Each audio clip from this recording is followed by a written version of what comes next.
गधा और नमक की बोरियां। एक बार की बात है, एक फेरी वाला रहता था। वह तरह तरह का सामान बेचता था। किसानों के लिए मजबूत जूते, उनकी प्रेयसियों के लिए सुंदर गहने, महिलाओं के लिए गर्म ऊनी शॉल और बच्चों के लिए मीठी चिपचिपी टॉफियां, जो वे स्कूल से लौटते समय चाव से खाते थे। कभी वह फल बेचता और कभी केतली। सारा सामान ढोने के लिए उसके पास एक गधा था। हर सुबह वह गधे की पीठ पर बोरियां लादता और निकल पड़ता।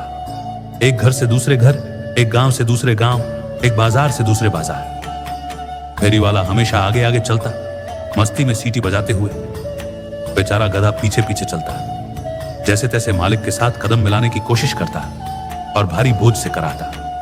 हर शाम जब सारा सामान बिक जाता, फेरी वाला पैसे जेब में खनखनाते हुए खुश होकर आगे आगे चलता और गधा थका हुआ, पांव दर्द से कराहता हुआ पीछे पीछे लौटता।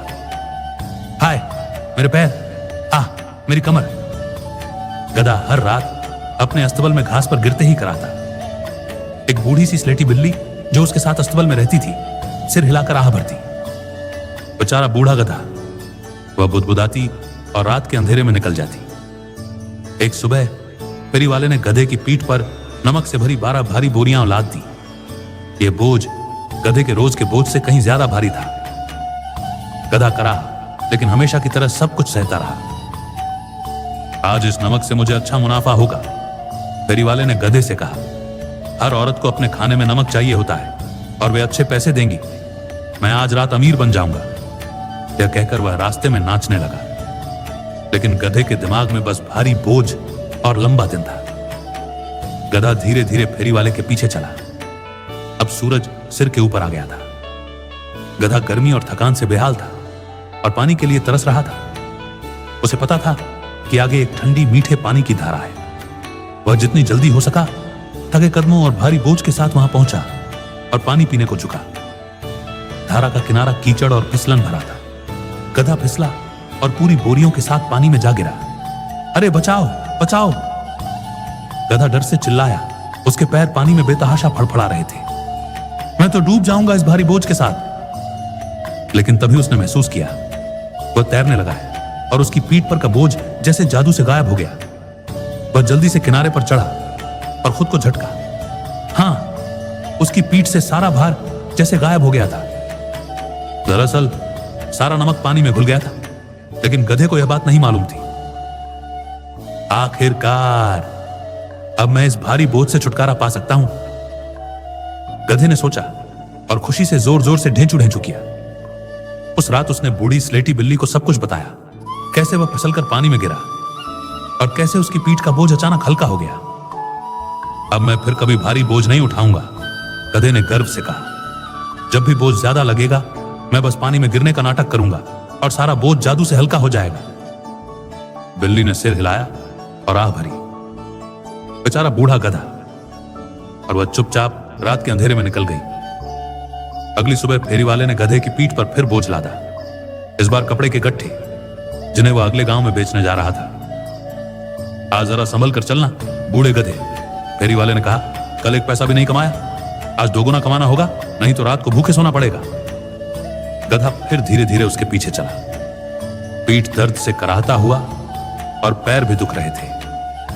उसने तय किया, जल्दी से किसी धारा तक पहुंचकर फिर से गिर जाना है। सौभाग्य से वही रास्ता लिया गया जो पिछले दिन लिया गया था। जल्द ही वे फिर उसी धारा तक पहुंच गए। गधा जल्दी जल्दी आगे बढ़ा, जैसे बहुत प्यासा हो, और फिर पहले की तरह जानबूझकर फिसला और धारा में गिर पड़ा। वह अपने पैर चलाने लगा, ये ध्यान रखते हुए कि कपड़ों की गठियां पूरी तरह भीग जाए। बस थोड़ी देर में मेरा बोझ फिर हल्का हो जाएगा, उसने सोचा और जोर से पैर चलाता रहा। लेकिन ये क्या, कुछ गड़बड़ हो रही थी। उसका बोझ हल्का होने की बजाय और ज्यादा भारी हो गया था और अब वह धीरे धीरे पानी में डूब रहा था। दरअसल कपड़े के गट्ठों ने पानी सोख लिया था और अब वे और भी भारी हो गए थे। बेचारा गधा पानी में छटपटाने लगा और डर से चिल्लाया, बचाओ बचाओ! फेरी वाला दौड़ कर आया और किनारे पर से खींचकर गधे को बाहर निकाला। उस रात गधा बहुत उदास और चुपचाप था।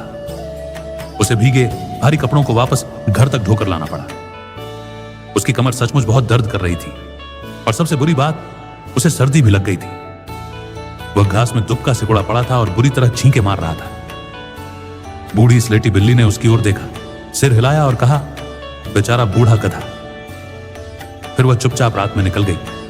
सीख, चालाकी तभी काम आती है जब समझदारी से की जाए, वरना वही चाल उल्टी भी पड़ सकती है। गधा समझा कि उसने मुश्किल से छुटकारे का रास्ता ढूंढ लिया है, लेकिन बिना सोचे समझे कि गई चालाकी ने उसे और बड़ी मुसीबत में डाल दिया। हर रास्ता आसान नहीं होता और हर तरीका हर जगह काम नहीं आता।